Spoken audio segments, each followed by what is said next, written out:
குருவே சரணம். எவ்வளவு மழை புயல் என்ன மாதிரியான விஷயமா இருந்தால் கூட சென்னையிலேருந்து ஒவ்வொரு வாரமும் கிளம்பி வந்துடுவேன்.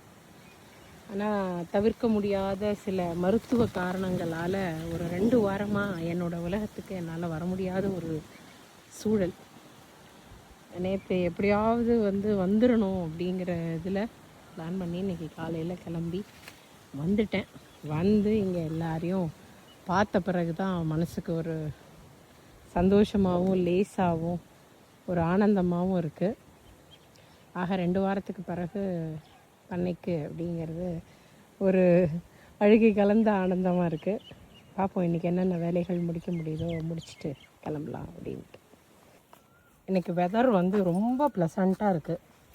இங்கே அப்படியே ஒரு ஏகாந்தமான ஒரு சூழலில் இங்கே இந்த முல்லை அரும்பு கொஞ்சம் பறிக்க ஆரம்பித்தேன்.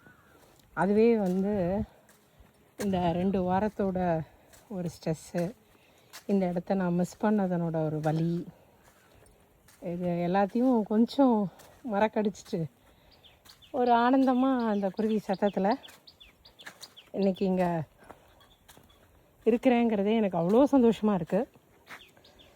அதனால் இப்படி ஒரு இயற்கை ஆர்வலர், இயற்கை விரும்பியாக இருந்தீங்கன்னா தாராளமாக இங்கே வாங்க. ஒரு இயற்கை சார்ந்த ஒரு சமூகத்தை உருவாக்குவோம்.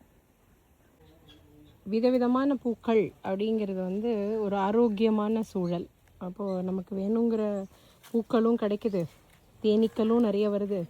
ஒரு இயற்கை சூழலை நம்மால் நம்முடைய வாழ்க்கையில் உருவாக்க முடிஞ்சுது அப்படின்னா அதை விட ஒரு பெரிய வரம் நமக்கு இல்லை.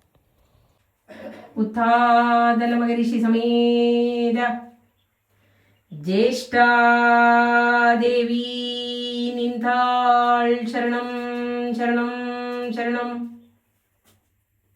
இந்த வுட்டு பீஸ் ரொம்ப அழகாக இருந்தது. நம்ம ஆள்நாளில் தூக்கிட்டு உள்ளே போட்டு வார்னிஷ் பண்ணுங்கன்னா கேட்கல.